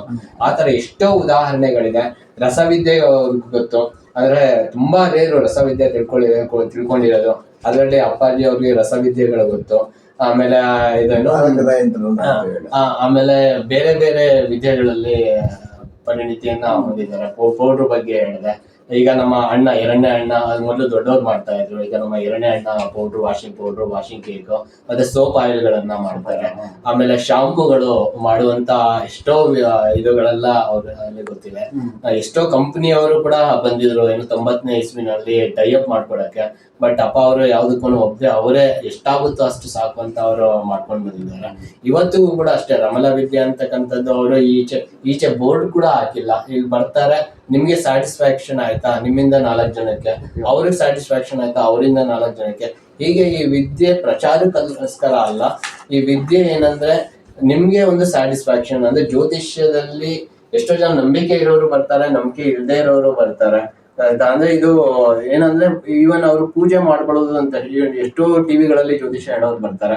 ಅವ್ರು ಮಾತಾಡಿದ್ರೆ 1000 ರೂಪಾಯಿ ಆ ಪೂಜೆ ಮಾಡಿಸ್ಬೇಕು, ಈ ಪೂಜೆ ಮಾಡಿಸ್ಬೇಕು ಅಂತ ಹೆದರಿಸ್ಬಿಡ್ತಾರೆ. ಅವ್ರಿಗೆ ದುಡ್ಡೇ ಇರಲ್ಲ. ಮಾಮೂಲಿ ಸಣ್ಣ ಪುಟ್ಟ ಪೂಜೆ ಮಾಡ್ಕೊಳ್ಳೋಕೆ ದುಡ್ಡಿರಲ್ಲ. ಆ ಊರ್ಗ್ ಹೋಗಿ ಈ ಊರ್ಗ್ ಹೋಗಿ ಈ ತರ ಪೂಜೆ ಮಾಡಿಸಿ, ಆ ತರ ಪೂಜೆ ಮಾಡಿಸಿ ಅಂತ ಹೇಳ್ತಾರೆ. ಆದ್ರೆ ಇಲ್ಲಿ ರಮಲ ಜ್ಯೋತಿಷ್ಯ ಹತ್ರ ಬಂದಾಗ ನಮ್ಮ ತಂದೆಯವರು ಇದುವರೆಗೂ ಅವರು ಹೇಳುವಂತ ಪೂಜಾ ವಿಧಾನ ನೀವು ನಿಮ್ಮ ಮನೆಯಲ್ಲೇ ಮಾಡಿಕೊಳ್ಳುವ ಪೂಜಾ ವಿಧಾನಗಳಾಗಿರುತ್ತೆ. ಇದೆಲ್ಲ ಅಮ್ಮಮ್ಮ ಅಂದ್ರೆ 50ರಿಂದ 100 ರೂಪಾಯಲ್ಲಿ ಒಳಗಡೆ ಆಗುವಂತ ಪೂಜೆ ವಿಧಾನಗಳಾಗಿರುತ್ತೆ. ಇವನ್ ಕಪ್ಪು ಇರುವೆಗಳಿಗೆ ಸಕ್ಕರೆ ಹಾಕು, ಹುತ್ತಕ್ಕೆ ಹಾಲು ಎರಿಯುವಂತದ್ದು ಇರ್ಬೋದು, ಅಥವಾ ಏನಾದ್ರು ಪ್ರಾಬ್ಲಮ್ ಇದ್ರೆ, ಮತ್ತೆ ನಾಯಿಗಳಿಗೆ ಏನಾದ್ರು ಒಂದು ಹಾಕು, ಬೆಳಗ್ಗೆ ಎದ್ದು ಕಾಗೆಗಳಿಗೆ ಏನಾದ್ರು, ಅಂದ್ರೆ ನಮ್ಮ ಏನು ಪರಿಹಾರಗಳು ಇರುತ್ತೋ ಅದು ಸುಲಭ ಮಟ್ಟದಲ್ಲಿ ಅಂದ್ರೆ ನಮಗ್ ತೊಂದರೆ ಇದೆ ಅಂದ್ರೆ ನಾವೇ ಮಾಡ್ಕೋಬೇಕು, ಇನ್ಯಾರೋ ಮಾಡುವಂತದ್ದಲ್ಲ ಪ್ರಾಬ್ಲಮ್ಗೆ ಸೊಲ್ಯೂಷನ್. ಹಾಗಾಗಿ ಅವ್ರು ನಮ್ಮ ತೊಂದರೆಗಳಿಗೆ ನಾವೇ ಸೊಲ್ಯೂಷನ್ ಹುಡ್ಕೋಬೇಕು ಅನ್ನೋ ಆಧಾರ ರಮಲದಲ್ಲಿದೆ. ರಮಲ ಬೇರೆ ಜ್ಯೋತಿಷ್ಯಗಳಿಗೆ ಇವರು ಮುಂಚೆ ಹೇಳಿದಾರಪ್ಪ ಅವರು, ಬೇರೆ ಜ್ಯೋತಿಷ್ಯಗಳು ಸೃಷ್ಟಿಯಾಗಿದ್ದು ಯಾರು ಋಷಿ ಮುನಿಗಳಿಂದ. ಆದ್ರೆ ರಮಲ ಜ್ಯೋತಿಷ್ಯ ಸೃಷ್ಟಿ ಆಗಿರೋದು ಸಾಕ್ಷಾತ್ ಈಶ್ವರ, ಪಾರ್ವತಿ, ಗಣೇಶ ಮತ್ತೆ ಸುಬ್ರಹ್ಮಣ್ಯ. ಅವರಿಂದನೇ ಸೃಷ್ಟಿ ಆಗಿರೋದ್ರಿಂದ ಈ ಜ್ಯೋತಿಷ್ಯಕ್ಕೆ ಶಾಪ ತಗ್ಲಿಲ್ಲ. ಯಾಕಂದ್ರೆ ಬೇರೆ ಜ್ಯೋತಿಷ್ಯಕ್ಕೆ ಒಬ್ರು ಈ ಹಿಂದೆ ಅಂದ್ರೆ ಸಾವಿರಾರು ವರ್ಷಗಳ ಹಿಂದೆ ಯಾರೋ ಒಬ್ರು ಶಾಪ ಕೊಟ್ಟಿರೋದ್ರಿಂದ ಆ ಬೇರೆ ಜ್ಯೋತಿಷ್ಯಗಳಿಗೆ ಶಾಪ ತಟ್ಟಿದೆ. ಹಾಗಾಗಿ ರಮಲದಲ್ಲಿ ಏನೇ ವಿಚಾರ ಹೇಳಿದ್ರು 100% ಸತ್ಯವಾಗ್ಬಿಡುತ್ತೆ. ಇವನ್ ಯಾರೇ ಒಬ್ರು ಬೈ ಮಿಸ್ಟೇಕ್ ಅವ್ರಿಗೆ ಆಕ್ಸಿಡೆಂಟ್ ಆಗುತ್ತೆ, ಇಂಥ ಕಡೆ ಹೋಗ್ಬೇಡಿ ಅಂತ ಹೇಳಿರ್ತಾರೆ, ಅಥವಾ ಇಂಥ ದಿನ ನೀವ್ ಇಂಥ ಕಡೆ ಟ್ರಿಪ್ ಅಥವಾ ಟೂರ್ ಪ್ಲಾನ್ ಮಾಡಿದೀರಾ, ಓಕೆ ಕಂಟಕ ಇದೆ ದಯವಿಟ್ಟು ಹೋಗ್ಬೇಡಿ ಅಂತ ಹೇಳಿರ್ತಾರೆ.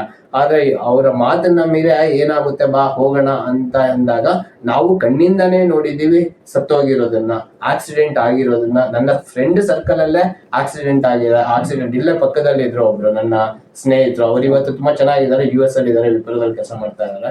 ರಾಜೇಶ್ವರಿ ಅಂದ್ಬಿಟ್ಟು ನಮ್ಮ ಮನೆ ಪಕ್ಕದಲ್ಲೇನೆ ಇದ್ರು. ಅವ್ರು ಹೇಳಿದ್ರು, ಅಮ್ಮ ಬೆಂಗಳೂರಿಗೆ ಇಂಥ ದಿನ ಹೋಗ್ಬೇಡಿ, ಆಕ್ಸಿಡೆಂಟ್ ಅಂದ್ರೆ ಕಂಟಕ ಇದೆ ಅಂತ. ಆದ್ರೂ ಅವ್ರ ಅಕ್ಕ US ಇಂದ ಬಂದು ಅನ್ನೋ ಖುಷಿ ಅವ್ರು ಬೆಂಗಳೂರು ಹೋಗಿದ್ರು, ಹೆಂಗು ಬೇಗ ಬಂದ್ಬಿಡೋಣ ಅಂತ. ಬೆಂಗಳೂರಿಂದ ಬರ್ಬೇಕಾದ್ರೆ ಅವ್ರು ವೆಯ್ಟ್ ಮಾಡಿದ್ರೆ ಬಸ್ ಸಿಕ್ಕಿಲ್ಲ ಅಂತ ಅವರ ಫ್ರೆಂಡ್ ಜೊತೆ ಬೈಕಲ್ಲಿ ಬರ್ಬೇಕಾದ್ರೆ ಮಧ್ಯ ದಾರಿನಲ್ಲಿ ಲಾರಿ ಹೊಡ್ಕೊಂಡು ಹೋಗಿ ಆ ಹುಡುಗಿ ಬದುಕಿದ್ದೇ ಹೆಚ್ಚು. ಆಲ್ಮೋಸ್ಟ್ ಅವ್ರು US ಇಂದ ಅವ್ರ ಅಕ್ಕ 5-6 ಲಕ್ಷ ಏನ್ ತಂದಿದ್ರು ಅಷ್ಟು ಕೂಡ ಅವ್ರು ಖರ್ಚು ಮಾಡಿ ಅವ್ರನ್ನ ಬದುಕಿಸ್ಕೊಂಡ್ರು. ಈ ತರ ಸಾವಿರಾರು ಉದಾಹರಣೆಗಳನ್ನ ನಾನು ನನ್ನ ಕಣ್ಣಿಂದನೇ ನೋಡಿದ್ದೀನಿ. ಈವನ್ ನನ್ನ ಫ್ರೆಂಡ್ಸ್ ಸರ್ಕಲ್ ಮುಂಚೆ ಕೂಡ ನಾನು ಇದನ್ನ ಏನು ನಂಬ್ತಾ ಇರ್ಲಿಲ್ಲ, ಹೇಳ್ಬೇಕು ಅಂದ್ರೆ ಜ್ಯೋತಿಷನೇ ನಾನು ನಂಬ್ತಾ ಇರ್ಲಿಲ್ಲ. ಕಣ್ಣಿಂದ ನೋಡಿ ಆಮೇಲೆ ನಾನು ಜ್ಯೋತಿಷ 6-7 ವರ್ಷ ಆದ್ಮೇಲೆ ನನ್ನ ಅಪ್ಪ ಹತ್ರ ಜ್ಯೋತಿಷ ಕೇಳಿದ್ದು. ಜ್ಯೋತಿಷವನ್ನ ನಂಬದೇ ಇರೋ ನಾನು ಎಷ್ಟೋ ಜನ ನೋಡಿ, ಎಷ್ಟೋ ಜನ ಕೇಳಿದ್ಮೇಲೆ ನಾನು ಜ್ಯೋತಿಷವನ್ನ ಒಂದು ದೇವರ ವಿಚಾರಗಳನ್ನ ನಾನು ನಂಬಕ್ಕೆ ಶುರು ಮಾಡಿದ್ದೆ. ಈ ತರ ಇದೆ. ಮುಂಚೆ ಅಪ್ಪ ಅವ್ರಿಗೆ ತಾಯಿ ಚಾಮುಂಡೇಶ್ವರಿ ಕೂಡ ಮೈ ಮೇಲೆ ಬರೋದು, ಸುಮಾರು ಜನ ಕುಂಡಿಸಿ ಅವರ ಮನೆ ಬಗ್ಗೆ ಕೇಳ್ತಾ ಇದ್ರು. ನಾವು ಅದನ್ನೆಲ್ಲ ಕೂಡ ನೋಡಿದ್ವಿ. ಯಾಕಂದ್ರೆ ಇಲ್ಲಿ ದೊಡ್ಡ ಬಿಲ್ಡಿಂಗ್ ಹಿಂದ್ಗಡೆನೆ ಪಕ್ಕನೆ ಕಾಣಿಸ್ತಾ ಇದೆ. ಇದನ್ನ ಎದುರುಗಡೆ ಮನೆಯವರು ಕಟ್ಟಿದ್ದು. ಅಂದ್ರೆ ಮುಂದ್ಗಡೆನೆ ಒಬ್ರು ಹೆಂಚಿನ ಮನೆಗಳಿದ್ರು, ಶ್ರೀನಿವಾಸ ಮೂರ್ತಿ ಮಾಸ್ಟರ್ ಅಂತ. ಅವರು ಅಪ್ಪಗೆ ಮನೆಗೆ ಕರ್ಸ್ಕೊಂಡು ಕೇಳಿದ್ರು. ಅವರ ತಾಯಿ ಚಾಮುಂಡೇಶ್ವರಿ ಅವ್ರ ಮೈ ಮೇಲೆ ಬಂದು ಅವ್ರು ಹೇಳಿದ್ರು, ನೀವು ಮನೆ ಕಟ್ಟಿಸ್ತೀರಾ ಅಷ್ಟೇ, ಪೂರ್ಣ ಆಗಲ್ಲ, ಮನೆಗೆ ಹೋಗಕ್ಕಾಗಲ್ಲ ಅಂತ. ಅದೇ ತರ ಅವರು ಮನೆ ಪೂರ್ಣ ಆಗಕ್ ಮುಂಚೆನೆ ಅವ್ರಿಗೆ ಕಟ್ಟಿಸಕ್ ಆಗ್ಲಿಲ್ಲ. ಅವರು ಸ್ಟಾಪ್ ಮಾಡಿಸಿದ್ರು, ಮನೇನ ಸ್ಟಾಪ್ ಆಯ್ತು. ಆಮೇಲೆ ಅದನ್ನ ಮನೆ ಮಾರ್ಬೇಕಾಯ್ತು. ಈ ತರ ನಾವು ಹಲವಾರು ವಿಚಾರಗಳನ್ನ ನಾವು ಅಪ್ಪಯಿಂದ ತಿಳ್ಕೊಂಡಿದೀವಿ. ಅದನ್ನ ಹೇಳಿಕೆ ನಾನು ಇಷ್ಟಪಡ್ತೇನೆ. ಅಂದ್ರೆ ಜ್ಯೋತಿಷದಲ್ಲೂ ಅಷ್ಟೇ, ಅವ್ರು ಇದುವರೆಗೂ ಅವ್ರು ಏನು 30 ಅಂದ್ರೆ ಆಲ್ಮೋಸ್ಟ್ 3 ದಶಕಗಳ ಮೇಲೆ ಅವರು ಆಯ್ತು ಶುರು ಮಾಡಿ. ಈಗ ಅವ್ರಿಗೆ 77-78 ವರ್ಷ. ಅವಾಗಿಂದ ಅವರು ಅಂದ್ರೆ ಆಲ್ಮೋಸ್ಟ್ 30 ವರ್ಷಕ್ಕೆ ಮೇಲ್ಪಟ್ಟ ಅವರು ಜ್ಯೋತಿಷವನ್ನ ಹೇಳ್ತಾ ಇದಾರೆ. ಮುಂಚೆ ಅವ್ರು ಏನ್ ರೆಕಾರ್ಡ್ ಮಾಡ್ಕೊಳ್ತಾ ಇರ್ಲಿಲ್ಲ, ಜಸ್ಟ್ ಅವ್ರು ಬರೋರು ಜ್ಯೋತಿಷ ಹೇಳಿ ಹಾಗೆ ಕಳಿಸ್ಬಿಡ್ತಾ ಇದ್ರು. ಆಮೇಲೆ ಅವರು ಪುಸ್ತಕಗಳಲ್ಲಿ ಅವ್ರು ರೆಕಾರ್ಡ್ ಮಾಡ್ಕೊಳಕ್ಕೆ ಶುರು ಮಾಡಿದ್ರು. ಪ್ರತಿಯೊಂದು ಬರ್ಕೊಳ್ಳುವಂಥದ್ದು, ನಂಬರ್ ಮಾಡ್ಕೊಳ್ಳುವಂತ. ಅವಾಗೆಲ್ಲ ಮುಂಚೆ ನಾವು ಕಣ್ಣಿಗೆ ಬರೀ 25 ರೂಪಾಯಿ 50 ರೂಪಾಯಿ ಆ ತರ ತಗೊಳ್ತಾ ಇದ್ರು. ಆಮೇಲೆ ಒಂದು ಫಿಕ್ಸ್ಡ್ ಫೀಸ್ ಅಂತ ಮಾಡಿದ್ರು. ಅದರಿಂದ ಅವ್ರು ಏನೇ ಸಂಪಾದನೆ ಮಾಡಿದ್ರು ಇವತ್ತು ಕೂಡ ಅದನ್ನ 3 ಭಾಗವನ್ನಾಗಿ ಮಾಡ್ತಾರೆ. ಒಂದು ಭಾಗ ಮಾತ್ರ ಅವ್ರು ಇಟ್ಕೊಳ್ತಾರೆ, ಇನ್ನೊಂದು ಭಾಗ ಬಡಬಗದರಿಗೆ ದಾನ. ಅಂದ್ರೆ ದೇಗುಲ ಮಠದಲ್ಲಿ ಅವರು ಪ್ರತಿ ವರ್ಷ ಒಂದು 500 ಮಕ್ಕಳಿಗೆ ಪುಸ್ತಕದ ರೂಪದಲ್ಲಿ ಪೆನ್ನು ಪುಸ್ತಕ ಕೊಡ್ತಾರೆ. ನಾನು ದಯಾನಂದ ವಸತಿ ವಿದ್ಯಾಲಯ ಅಂದ್ರೆ DVV ಶಾಲೆ, ನಾವು ಓದಿದ್ದ ಸ್ಕೂಲು, ನಮ್ಮ ಅಣ್ಣದಿರು ಓದಿದ್ದ ಶಾಲೆ. ಅಲ್ಲಿ ಕಳೆದ 15 ವರ್ಷದಿಂದ ನಾವು ಒಂದಷ್ಟು ಮಕ್ಕಳಿಗೆ, ಒಂದು 15 ಮಕ್ಕಳ ತನಕ ಅವ್ರಿಗೆ ಫೀಸು, ಅಂದ್ರೆ ಮುಂಚೆ 15 ಮಕ್ಳು ಇರ್ಲಿಲ್ಲ, ಮುಂಚೆ ಒಂದು 7-8 ಜನ ಮಕ್ಕಳನ್ನ ತಗೊಳ್ತಾ ಇದ್ವಿ. ಇತ್ತೀಚೆಗೆ ಆಮೇಲೆ ನಮ್ಮ ಅಣ್ಣ ಅವರು ಮತ್ತೆ ಬೇರೆಯವರು ಅವರ ಸಹಕಾರದಿಂದ ಅಪ್ ಟು 15 ಮಕ್ಕಳ ತನಕ ನಾವು ಅವರ ಪುಸ್ತಕಗಳನ್ನಾಗಿರ್ಬೋದು, ಫೀಸ್ಗಳನ್ನ ಆಗ್ಬೋದು, ಬಟ್ಟೆ ಈ ತರ ನಾವು ಕೊಟ್ಟು ಅಲ್ಲಿ ಓದಿಸ್ತಾ ಇದ್ದೀವಿ. ಅದಲ್ಲದೆ ನಾವು ಬೇರೆ ಬೇರೆ ಪ್ರತಿ ವರ್ಷ ಒಂದು 5-6 ಪ್ರೋಗ್ರಾಮ್ಗಳು ಮಾಡಿ ಬಡ ಮಕ್ಕಳಿಗೆ ಬಟ್ಟೆಗಳಾಗಿರ್ಬೋದು ಅಥವಾ ಫೀಸ್ಗಳಾಗಿರ್ಬೋದು ಈ ತರ ಮಾಡ್ತಾ ಇದ್ದೀವಿ. ಜೊತೆಗೆ ಬೆಳಗಾಮಲ್ಲಿ 5 ವರ್ಷದ ಹಿಂದೆ ಅತಿವೃಷ್ಟಿ ಆದಾಗ, ಅಂದ್ರೆ ಹೆಚ್ಚು ಮಳೆ ಬಂದು ಪ್ರಾಬ್ಲಮ್ ಆಗಿದ್ದಾಗ ಸುಮಾರು ಜನ ಮುಂದೆ ಬಂದ್ರು. ನಾವು ಒಂದು 25,000 ನೋಟ್ಬುಕ್ ಮಾಡಿಸಿ ಬೆಳಗಾಮಲ್ಲಿ 1 ವಾರ ಇದ್ದು ಅಲ್ಲಿ 25,000 ನೋಟ್ಬುಕ್ ಹಂಚ್ಬಿಟ್ಟು ಬಂದೆ. ಇದ್ರ ಅವರು ಹಾಕೊಟ್ಟಂತ ಬುನಾದಿನಲ್ಲಿ ನಾವು ನಡ್ಕೊಂಡು ಹೋಗ್ತಾ ಇದೀವಿ ಸರ್. ಇಷ್ಟೇ ಹೇಳಲಿಕ್ಕೆ ನಾನು ಇಷ್ಟಪಡ್ತೇನೆ. ಹಾಗೆ ನಿಮ್ಮ ತಂದೆಯವ್ರ ಜೊತೆ ನಿಮ್ಮ ಒಡನಾಟ, ನಾವು ಅಪ್ಪ ಅವರು ಅಂದ್ರೆ ನಮ್ಗೆ ತುಂಬಾ, ಯಾಕೆಂದ್ರೆ ಅವರು ತುಂಬಾ ಕಷ್ಟದಲ್ಲೇ ಬಂದಿರುವಂತದ್ದು. ನಾವು ಅಷ್ಟೇ ಏನೋ ನಾವೇನೋ ಇದರಲ್ಲಿ ಇರ್ಲಿಲ್ಲ. ನಾವು ಕಣ್ಣಿಗೆ ತುಂಬಾ ಅಪ್ಪ ಅವರು 2 ಸರಿ ಚಿಕ್ಕವರಿದ್ದಾಗೇನೆ ಆಪರೇಷನ್ ಆಗಿತ್ತು. ಅಂದ್ರೆ ನಾವು ಅವಾಗ ಬರೀ ನನ್ನ ಒಂದು 6 ವರ್ಷದ ಹುಡುಗ ಇದ್ದೆ. ಆಮೇಲೆ ನಮ್ಮ ತಾಯಿ ಕೂಡ ತುಂಬಾ ಕಷ್ಟ ಪಟ್ಟಿದ್ದಾರೆ. ಯಾಕಂದ್ರೆ ಅವರು ನಮ್ಮ ಅಜ್ಜಿ ಅಂದ್ರೆ ನಮ್ಮ ತಾಯಿಯವರ ತಾಯಿ ಏನೋ ತೀರೋದು. ನಮ್ಮ ತಾಯಿ ಅವ್ರ ತಂದೆನೇ ನೋಡಿಲ್ಲ ಹೇಳ್ಬೇಕು ಅಂದ್ರೆ ನಮ್ಮ ತಾಯಿಯವರು ಹುಟ್ಟಕ್ ಮುಂಚೆನೆ ಅವರ ತಂದೆನ ಕಳ್ಕೊಂಡಿದ್ರು. ಅವರು ಒಬ್ರು ನಮ್ಮ ಅಜ್ಜಿನೂ ಕೂಡ ತುಂಬಾ ಕಷ್ಟಪಟ್ಟಿದ್ದಾರೆ. ಅವರು ಶಿಶುವಾರದಲ್ಲಿ ಪ್ರತಿದಿನ ಮಕ್ಕಳನ್ನ ಕರ್ಕೊಂಡು ಹೋಗೋದು, ಕರ್ಕೊಂಡ್ ಬರೋದು. ಅವ್ರು ಕನಕಪುರದವ್ರೆ, ಇದೇ ಶಿಶುವಾರದಲ್ಲಿ ಇದ್ರು. ಹಾಗಾಗಿ ಅವ್ರು ಪ್ರತಿದಿನ ಒಂದು 10-15 ಕಿಲೋಮೀಟರ್ ನಡೀತಾ ಇದ್ರು ಅವತ್ತಿನ ದಿನಗಳಿಗೆ. ಅವ್ರನ್ನ ನಾವು ಕಳ್ಕೊಂಡ್ವಿ. ಆಮೇಲೆ ನಮ್ಮ ತಂದೆ ಅಲ್ಲಿಂದ ಬೆಂಗಳೂರಿಂದ ಬಂದು ಇಲ್ಲೇನೆ ಇದ್ದು, ಇಲ್ಲೇನೆ ನಮ್ನೆಲ್ಲ ಓದಿಸಿ ಒಂದು ಎಜುಕೇಟೆಡ್ ಆಗಿ ಮಾಡಿದ್ದಾರೆ ಅನ್ನೋದಕ್ಕೆ ನನಗೆ ತುಂಬಾ ಹೆಮ್ಮೆ ಇದೆ, ಖುಷಿ ಆಗುತ್ತೆ. ಏನೋ ಅವರ ಒಂದು ಇದರಿಂದ ನಾವು ಅವ್ರು ಹಾಕೊಟ್ಟಂತ ಒಂದು ದಾರಿಯಿಂದ ನಾವು ನಡ್ಕೊಂಡು ಏನೋ ಒಂದು ಸೇವೆಯನ್ನ ಮಾಡ್ಕೊಂಡು ಹೋಗ್ತಾ ಇದ್ದೀವಿ. ನಿಮ್ಮ ತಂದೆಯವರು ನೀವು ಎಷ್ಟು ನಿಮ್ಮ ಒಡಹುಟ್ಟಿದವರು ನಿಮ್ಮ ತಂದೆ ಜೊತೆ? ನನ್ಗೆ ಇಬ್ರು ಅಣ್ಣಂದಿರಿದ್ದಾರೆ. ದೊಡ್ಡವರು ನವೀನ್ ಕುಮಾರ್ ಅಂತ, ಅವರು ಈಗ ಒಂದು 15 ವರ್ಷದಿಂದ ಬೆಂಗಳೂರಲ್ಲಿದ್ದಾರೆ. ಅವರು ಕೂಡ ಜ್ಯೋತಿಷ್ಯವನ್ನ ಹೇಳ್ತಾರೆ, ಅಂದ್ರೆ ರಮಲ ಆಧಾರ ಅಲ್ಲ, ಬೇರೆ ತರ ಜ್ಯೋತಿಷ್ಯವನ್ನ ಹೇಳ್ತಾರೆ. ನವೀನ್ ಕುಮಾರ್ ಪಂಚಾಂಗ ನೋಡ್ಕೊಂಡು ಜ್ಯೋತಿಷ್ಯ ಹೇಳ್ತಾರೆ. ಎರಡನೇವರು ಪ್ರಕಾಶ್ ಅಂದ್ಬಿಟ್ಟು, ಅವರು ಕಿರಣಗೆರೆ ಚಾಕಿ ಸಾಕಾಣಿಕಾ ಕೇಂದ್ರದಲ್ಲಿ, ಇಲ್ಲ ಕಿರಣ್ಗೆರೆ ಅಂತ ಒಂದು 15 ಕಿಲೋಮೀಟರ್ ಕನಕಪುರದಿಂದ, ಅಲ್ಲಿ ರೇಷ್ಮೆ ಇಲಾಖೆನಲ್ಲಿ ಇದಾರೆ, ಅಕೌಂಟೆಂಟ್ ಆಗಿದ್ದಾರೆ. ಮುಂಚೆ ಅವರು ಇದೆಲ್ಲ ರೇಷ್ಮೆ ದುಡಿದ್ರು. ಜೊತೆಗೆ ಅವ್ರು ಟೈಮ್ ಸಿಕ್ಕಿದಾಗ ಅಪ್ಪ ಅವ್ರದ್ದೇನೆ, ಅಂದ್ರೆ ನಮ್ದು ಫ್ಯಾಕ್ಟ್ರಿ ಕೂಡ ಇದೆ, ಕೆಳಗಡೆನೆ ಫ್ಯಾಕ್ಟ್ರಿ ಇದೆ, ಸೋಪ್ ಫ್ಯಾಕ್ಟ್ರಿ, ಪೌಡ್ರು ಎಲ್ಲ ಮಾಡುವಂಥದ್ದು. ಅದು ಎರಡನೇ ಅಣ್ಣ ಕೂಡ ನೋಡ್ಕೊಳ್ತಾರೆ. ಜೊತೆ ನಾನು ಟೈಮ್ ಸಿಕ್ಕಿದಾಗ ವೀಕೆಂಡ್ಸ್, ನಾನು ಇರೋದು ಬೆಂಗಳೂರಲ್ಲೇ ಈಗ, ಯಾಕಂದ್ರೆ ಬುದ್ಧಿ ಬೆಂಗಳೂರಲ್ಲಿ ಇರೋದ್ರಿಂದ ಬೆಂಗಳೂರಲ್ಲೇ ಇದ್ದೀನಿ. ನನಗೆ ಇಬ್ರು ಹೆಣ್ಮಕ್ಳಿದ್ದಾರೆ, ಮನೆಯವರು ಇದ್ದಾರೆ, ಫ್ಯಾಮಿಲಿ, ನಾವು ಅಲ್ಲಿ ಇದ್ದೀವಿ. ಇಲ್ಲಿ ಅಪ್ಪ ಅಮ್ಮ ಅಣ್ಣನ ಮಕ್ಕಳು ಎಲ್ಲ ಇಲ್ಲಿ ಇರ್ತಾರೆ ಸರ್. ಈಗ ನಿಮ್ಮ ತಂದೆಯವರು ರಮಲಶಾಸ್ತ್ರದ ಎಷ್ಟೊಂದು ಪರಿಣಿತಿ ಪಡೆದಿದ್ದಾರೆ, ಅದರ ಆಸಕ್ತಿ ಅದರ ಖಂಡಿತ ನೋಡಿ, ಕಲಿಬೇಕು ಅಂತ ಆಸಕ್ತಿ ಖಂಡಿತ ನನ್ಗಂತೂ ಇದ್ದೇ ಇದೆ. ಆದ್ರೆ ಇನ್ನು ಟೈಮ್ ಬಂದಿಲ್ಲ. ಯಾಕಂದ್ರೆ ನಾನು ಕಳೆದ ಒಂದು 20 ವರ್ಷದಿಂದ ಹೆಚ್ಚು ನನ್ನ ಮನೆಯಲ್ಲೇ ಇರಕ್ಕಾಗ್ತಾ ಇಲ್ಲ. ಯಾಕಂದ್ರೆ ನನ್ನ ವೃತ್ತಿ ಬೆಂಗಳೂರು, ಮೈಸೂರು ಈ ತರ ಆದಾಗ ನಾವು ಬರ್ತಾ ಇದ್ದಿದ್ದು. ಯಾಕಂದ್ರೆ ಬೆಂಗಳೂರಲ್ಲಿ 5 ವರ್ಷ ಅಪ್ ಅಂಡ್ ಡೌನ್ ಮಾಡಿದೀನಿ ಸರ್. ಬೆಳಗ್ಗೆನೆ ಹೋಗ್ತಾ ಇದ್ದೆ 6 ಗಂಟೆಗೆ, ರಾತ್ರಿ ಮನೆಗೆ ಬರೋದು 11 ಗಂಟೆ ಆಗ್ಬಿಡ್ತಾ ಇತ್ತು. ಇದ್ರ ಮಧ್ಯೆ ನಮ್ಗೆ ಶನಿವಾರ ಭಾನುವಾರ ಅಂತ ಹೇಳಕ್ ಆಗ್ತಾ ಇರಲಿಲ್ಲ, ಯಾಕಂದ್ರೆ ನಾವು ಆ ತರ ಇಂಡಸ್ಟ್ರಿನಲ್ಲಿ ಇರೋದ್ರಿಂದ. ಈಗ ಏನೋ ವಾರಕ್ಕೆ ಒಂದ್ಸರಿ ಬರ್ತೀವಿ, ಕೆಲಸ ಇದ್ದಾಗ ಬರ್ತೀವಿ. ಯಾರಾದ್ರೂ ಈ ತರ ಸರ್ ನಿಮ್ ತಂದೆ ಮೀಟ್ ಮಾಡ್ಬೇಕು ಅಂದಾಗ ನಾನು ಇದು ಕರ್ಕೊಂಡ್ ಬರ್ತಾ ಇರ್ತೀನಿ. ಈ ತರ ಇರುತ್ತೆ ಸರ್. ಅಂದ್ರೆ ಸ್ವಲ್ಪ ಸ್ವಲ್ಪ ಗೊತ್ತು. ನಾ ತುಂಬಾ ಏನಾದ್ರ ಬಗ್ಗೆ ಡೀಪ್ ಆಗಿ ಕಲಿಬೇಕು ಅಂದ್ರೆ ತುಂಬಾ ಟೈಮ್ ಹಿಡಿಯುತ್ತೆ ಖಂಡಿತ. ಯಾಕಂದ್ರೆ ಅದ್ರ ಬಗ್ಗೆ ನಾವು ಕಲಿಬೇಕು ಅಂದ್ರೆ ಅಪ್ಪ ಅವ್ರ ಜೊತೆನೆ ಇರ್ಬೇಕು ಒಂದು 6-7 ತಿಂಗಳು. ಬೇರೆ ಯಾವುದೇ ಒಂದು ಕಾನ್ಸಂಟ್ರೇಷನ್ ಇರಬಾರ್ದು, ಬೇರೆ ಒಂದು ಇದಿರಬಾರ್ದು. ಈ ಕಡೆನೆ ಗಮನ ಕೊಟ್ಟಾಗ ಖಂಡಿತ ಯಾವುದೇ ಒಂದು ಕಲಿದೇ ಇರುವಂತದ್ದು, ಯಾವ್ದು ಆಗದೆ ಇರುವಂತದ್ದು ಏನಿಲ್ಲ. ಯಾಕೆಂದ್ರೆ ಬೇರೆಯವ್ರಿಗೆ ಕಷ್ಟ ಯಾಕೆ ಆಗ್ತಾ ಇದೆ ಕಲಿಯೋದಕ್ಕೆ ಅಂದ್ರೆ ಅದಕ್ಕೆ ಸಂಬಂಧಪಟ್ಟಂತ ಪುಸ್ತಕಗಳು ಸಿಗ್ತಾ ಇಲ್ಲ ಮಾರ್ಕೆಟ್ ಅಲ್ಲಿ. ಹಾಗಾಗಿ ಬೇರೆಯವ್ರಿಗೆ ಕಲಿಯೋದಕ್ಕೆ ತುಂಬಾ ಕಷ್ಟ ಆಗ್ತಾ ಇದೆ. ಯಾಕಂದ್ರೆ ಒಂದು ಕಲಿಬೇಕು ಅಂದ್ರೆ ಅದಕ್ಕೆ ತಕ್ಕಂತ ಒಂದು ಏನೋ ಪುಸ್ತಕಗಳಾಗಿರ್ಬೋದು, ಏನಾದ್ರು ಒಂದು ಸಿಕ್ಕಿದ್ರೆ ಮಾತ್ರ ಅವರು ಕಲ್ತಿದ್ದು ತಿಳ್ಕೊಳ್ಳೋದಕ್ಕಾಗುತ್ತೆ.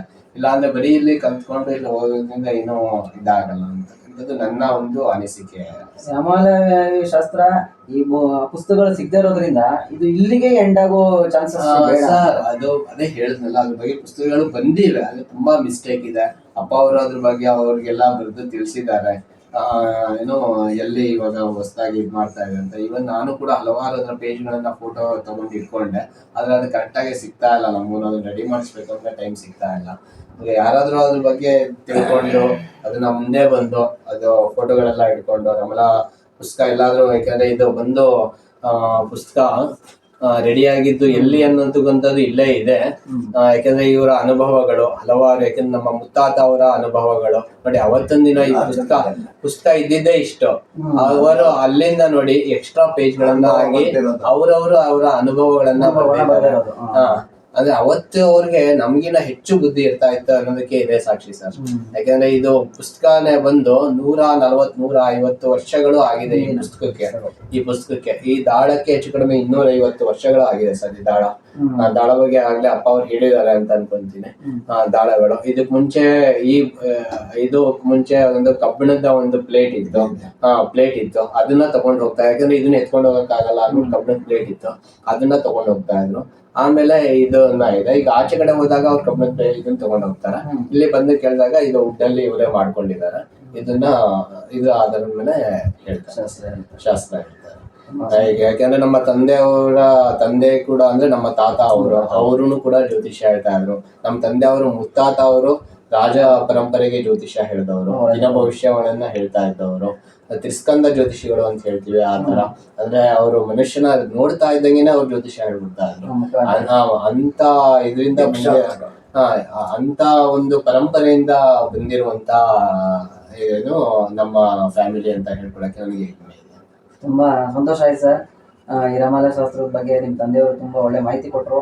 ಹಾಗೆ ಅವರ ಒಡನಾಟ, ನಿಮ್ಮ ಕುಟುಂಬದ ಬಗ್ಗೆ ಸಂಕ್ಷಿಪ್ತವಾಗಿ ವಿವರ ಕೊಟ್ಟಂತ ನಿಮಗೆ ತುಂಬ ಧನ್ಯವಾದಗಳು. Thank you sir. Thank you sir. ನಿಮಗೂ ಅಷ್ಟೇ. ಸಿಲ್ಕ್ಸ್ ಸಿರಿ ಚಾನಲ್ ಬಂದಿದ್ದೀರಾ ಇವತ್ತು, ಏನು ಬಿಡುವು ಮಾಡಿಕೊಂಡು ನಮ್ಮ ತಂದೆ ಹತ್ರ ಮಾಹಿತಿ ಪಡ್ಕೊಳ್ಳೋಕ್ಕೆ ತಾವು ಬಂದಿದ್ದೀರಿ. ನಿಮಗೂ ಅಷ್ಟೇ ಧನ್ಯವಾದಗಳು. ಯಾಕಂದ್ರೆ ಸುಮಾರು ವರ್ಷದ ಮುಂದೆ ಹೀಗೇನೆ ಟಿವಿ ಅವರು ಕೂಡ ಬಂದಿದ್ರು, ಬನ್ನಿ ಬೆಂಗಳೂರಲ್ಲೇ ಪ್ರತಿದಿನ ಚಾನಲ್ಗೆ ಕೊಡಿ ಅಂತ.